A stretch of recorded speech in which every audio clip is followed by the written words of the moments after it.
Hello everyone, welcome to the YouTube channel of Super Coaching IAS by Testbook. I am Nanki Baweja and आज की video में मैं आपके साथ 7 मूल मंत्र शेयर करने वाली हूँ as to how to prepare for UPSC, which is one of the India's toughest exam, along with managing your job. क्योंकि बहुत सारे ऐसे students होते हैं, for them, which is it is a necessity to do the job or to support their family financially, and that's why वो लोग कहीं ना कहीं job कर रहे होते हैं. So, but at the same time I understand बहुत डिफिकल्ट हो जाता है कि भाई जॉब के साथ कैसे करें, बिकॉज 8 to 9 आवर्स की जॉब होती है एंड उसके बाद पढ़ना, ऑप्शनल पे ध्यान देना, कोचिंग लेना, all of it becomes really difficult. So उन बच्चों के लिए किस तरीके से प्रिपेयर किया जाना चाहिए, कौन सी चीजों पे ज्यादा फोकस देना है, कौन सी चीजों पे बिल्कुल ध्यान ही नहीं देना है, उस बारे में बात करेंगे इस पर्टिकुलर वीडियो में. This video is also relevant for those students who are pursuing their graduation or post graduation, because ultimately हो क्या रहा है तो वो भी busy, full time preparation नहीं कर पा रहे. So this video is equally applicable to all those people who are not able to prepare full time or devote full time to their preparation. So the first mantra is beta focus on core subjects first and then on the easiest one. ठीक है ना. सबसे पहले तो core subjects हमारे कौन से है, हमारे पास हुआ polity, then there is history, then there is geography, economy, science and tech. उसके बाद आप लोग जाओगे environment plus IR and the current affairs. ठीक है ना. तो सबसे पहले ये जो पिलर्स ऑफ यूपीएससी प्रिपरेशन है इनको मजबूत कर लो. ठीक है ना. एंड इसमें से भी स्टूडेंट सबसे पहले जो, क्योंकि वर्किंग प्रोफेशनल है, आप लोगों को मोटिवेशन की जरूरत बहुत ज्यादा होती है. क्योंकि होता क्या है, पहले पूरा दिन जॉब जब आप करके आते हो, so you are left out with a very little और very less energy. You need something to keep you motivated and keep you on track. तो उस सब्जेक्ट को सबसे पहले टारगेट कीजिएगा जो आपको लगता है आप सबसे इजीली कैप्चर कर पाओ, सबसे इजीली कवर कर पाओ. फॉर एन एग्जाम्पल, अगर आपको लगता है आप ज्योग्राफी के साथ सबसे ज्यादा कंफर्टेबल हो तो ज्योग्राफी को फोकस करो, ज्योग्राफी को सबसे पहले कंप्लीट करो, because you resonate with that subject, you find it relatively easy. ठीक है ना. Do not start with that subject जो आपको लग रहा है ऑल टुगेदर आपके आउट ऑफ एम्बिट है, आउट ऑफ जोन है, बिकॉज उसमें अटकोगे.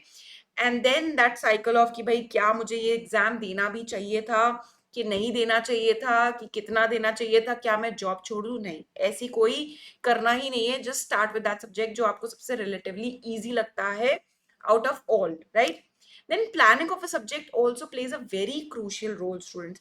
अब अगर मैं आपको बोलूँ कि हिस्ट्री से स्टार्ट करो, हिस्ट्री स्टार्ट करने में इजी तो लगती है बिकॉज हमने वो वर्ड्स, हमें पता है कि हमें इंडिपेंडेंस कैसे मिली, we know about Mahatma Gandhi, we know about Jawaharlal Nehru, we know about the other incidents, Buddhism, Jainism, everything. ठीक है ना. बट हिस्ट्री के साथ प्रॉब्लम क्या है बेटा, कि आप जितनी बार भी कर लो you will tend to forget the facts, क्योंकि history is all about memorising different different different या हो lots and lots of facts. तो फैक्चुअल जितनी भी इंफॉर्मेशन, जैसे कि हिस्ट्री में हो गई, जैसे कि स्कीम्स एंड प्रोग्राम्स हो गए, जैसे कि वर्ल्ड रिपोर्ट्स एंड इंडेक्सेस हो गए, प्लीज इन सबको एंड के लिए रखिए. ठीक है ना. तो planning of subject also plays अ की रोल. ये ना हो कि आप अपने यूपीएससी जब तक अटेम्प्ट देने जा रहे हो तब तक आप ऑलरेडी 3 बार हिस्ट्री रिवाइज कर चुके हो, क्योंकि आप स्टार्टिंग से हिस्ट्री पढ़े जा रहे थे. नहीं, हिस्ट्री जब पता है कि बार बार भूलते हैं तो प्लीज इसको आप अपने एंड के लिए रखो. ठीक है ना. So planning of subject also plays a very very key role. And as I have said that focus on the core subjects first. पहले जो जिससे मेजर नंबर आपके बन रहे हैं, जहां से सबसे ज्यादा वेटेज है, उनको करो. उसमें से भी इजीएस्ट वाले को ढूंढो जो आपको लगता है सबसे जल्दी कर लोगे, क्योंकि जैसे ही आपका एक सब्जेक्ट भी कवर हो जाता है तो आपको एक कॉन्फिडेंस आएगा कि yes, I am also able to maintain the pace for of the preparation for this UPSC exam. Next thing is be the jack of all trades. Usually बोला जाता है jack of all trades king of nowhere, कि भाई एक चीज करो उसको ढंग से करो. यहाँ पे वो एप्लीकेबल नहीं होता.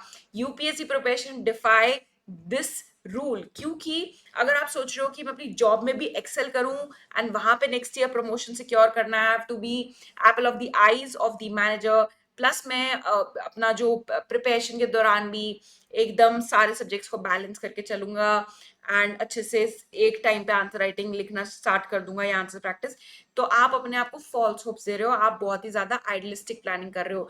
You do not have to do idealistic planning. आपको जो प्लानिंग करनी है वो अपने आप को समझ के करनी है कि मेरी कितनी कैपेसिटी है। प्लस अगर आपको लग रहा है कि यस आप जॉब नहीं छोड़ सकते बट फॉर सम और द अदर रीजन, तो आपको जॉब में उतना ही परफॉर्म करना है जितना आपकी सैलरी या बनी रहे और आपको जॉब से ना निकाले। I know this sounds little brutal, but क्योंकि हमें पता है कि हमारा गोल जॉब में प्रमोशन लेना नहीं है, it is just a fall back option और it is just a means to secure your pocket money. So you have to perform उतना ही जितना एक आपकी सैलरी बने रहे and you not kicked out of the job, क्योंकि आपको पता है कि आपका focus is not to, again as I'm saying, is to excel in the exam and not in the job. So be a jack of all trades, भाई job को भी manage करके चलना है। and subjects also, when we are reading different subjects, आपको ये ध्यान रखना है कि भैया आपको इकोनॉमिस्ट नहीं बनना है कि भाई इकोनॉमी पढ़ने बैठे तो ये नहीं है कि उसमें डीप डाउन डिग करते नहीं नहीं, उतना ही पढ़ना है जितना एग्जाम के लिए जरूरी है। और ये समझ कहाँ पे आती है, because you have पॉसिटी of time, आपके पास अनलिमिटेड टाइम नहीं है। यू शुड, ये मेरा रिकमेंडेशन है, that those who are working somewhere they should seek some help, कुछ गाइडेंस प्रोग्राम, कुछ मेंटरशिप प्रोग्राम, कुछ foundation programme.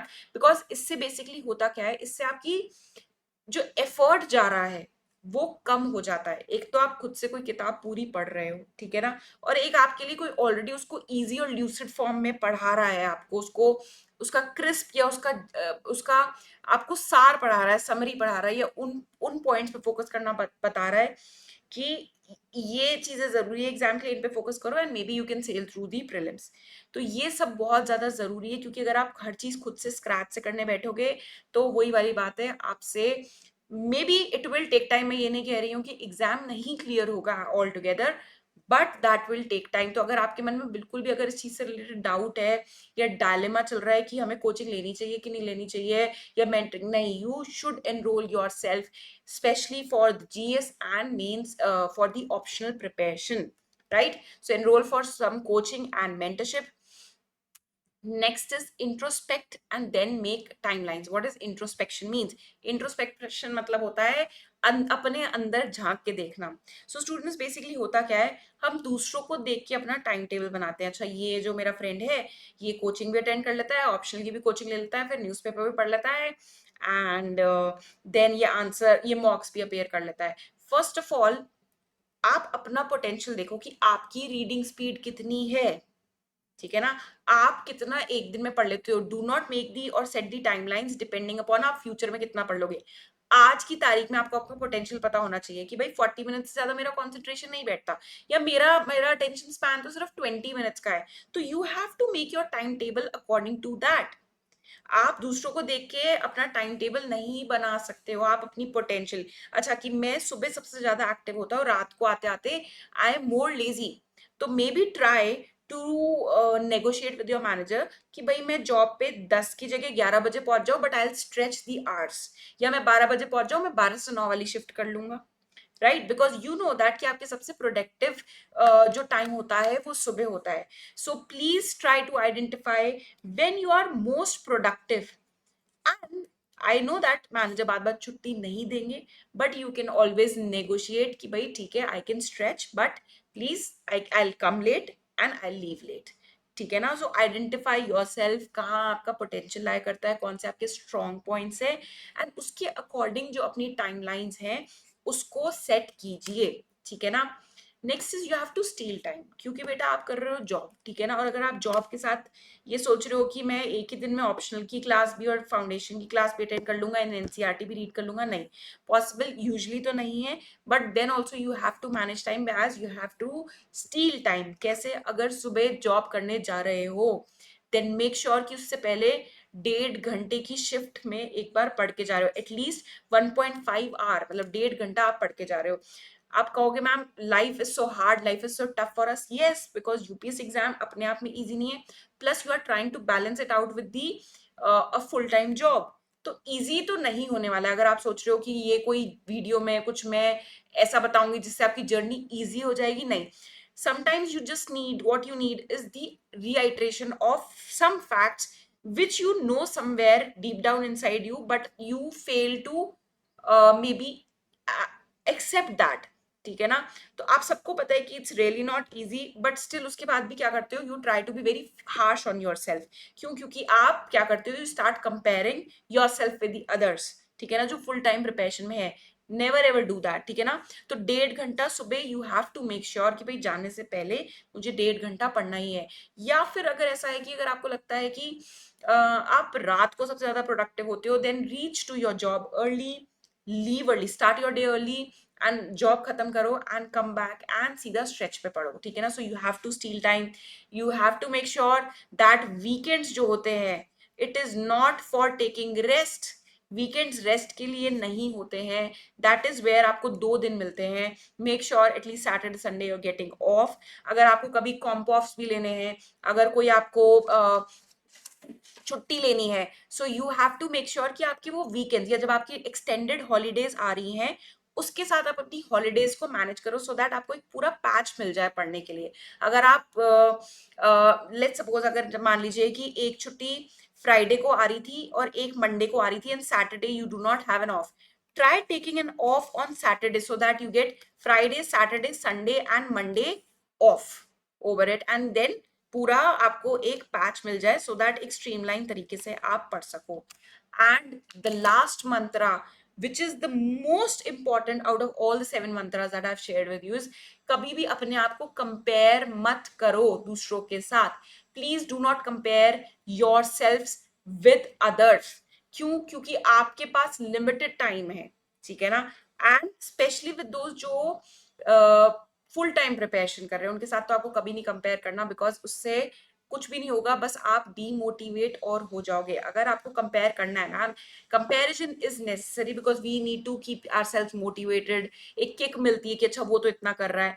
Then compare yourself with a person जिसका सिमिलर रूटीन हो, वो भी जॉब कर रहे हो या कहीं पे ग्रेजुएशन या कोई स्टडीज परस्यू कर रहे हो. But never ever do this mistake to compare yourself with one such person जो फुल टाइम प्रिपरेशन में, बिकॉज ऑब्वियसली उनका जो आउटपुट होगा at the end of the day definitely आपसे ज्यादा होगा. तो एक तो जॉब की टेंशन, फिर पढ़ाई की tension, and that vicious cycle of losing on preparation start हो जाएगी. एंड एटलीस्ट जो जॉब वाले हैं, they can not afford to do this. अच्छा, जाते जाते जस्ट एक चीज की, बच्चों को होता है क्या यूपीएससी का एग्जाम दिया जा सकता है जॉब के साथ, और मैम अगर हमें छोड़ना भी है प्रिपरेशन के लिए तो कब छोड़े? So first answer your first query कि भाई बिल्कुल एब्सोल्युटली. इस बार आई थिंक जो रैंक 5 थे, that person has also manage to clear the paper along with the job. And the most important question कि when do we leave the job for the preparation? Students, अगर आपको लग रहा है कि आप जॉब कर रहे हो और आपके दिमाग में पाइपलाइन में कहीं ना कहीं यूपीएससी एग्जाम देना है, so what you can do is, may be जब तक आपके core concepts which is your NCERTs, which is your standard books, ठीक है ना, try stretching all of this with your jobs. ठीक है ना, कि आप जॉब भी कर रहे हो और पैरेलली ये भी कर रहे हो. जब आपका एक बार ये दोनों चीजें हो जाए and you get some confidence कि नहीं भाई ठीक है, मुझे लगता है कि ये एग्जाम मेरे लिए बना है and I can ace this exam, that is where you can just put down your paper, you can resign from the company and then full fledgedly get into the job. And तब तक आपको ये भी एक कहीं कहीं ना कहीं एक दिमाग में आ जाएगा कि yes, you know, सिंस मेरे को 6 महीने बाद जॉब छोड़नी है, 8 महीने बाद जॉब छोड़नी है, I should save enough to sustain during the time when I do not have the job and I am preparing for full time. तो आपको एक और ही इंटरनल मोटिवेशन आएगा कि भाई हमें जॉब को भी संभाल के रखना है, एट द सेम टाइम हमें ये जो अपना स्टैंडर्ड प्रोसीजर है, स्टैंडर्ड बुक्स हैं, उसको भी अच्छे से कंप्लीट करना है. एंड एज आई सेड कि please please please rely on some coaching and mentoring program, so you can join definitely the super coaching IAS textbook का जो निर्णय IAS बैच है, उसमें एडमिशंस ओपन है, यू कैन ज्वाइन. अगर आपको कोई सी भी क्वेरी लगती है कि you need to discuss it with me, so you can always drop me a message on economics with Nanki, which is my Telegram group, and there वहां से आप मुझसे डायरेक्टली मुझे मैसेज कर सकते हो. So this you can join and you can reach out to me via economics with Nanki with any such doubt you have, and wish you all the best for your UPSC journey. Thank you so much.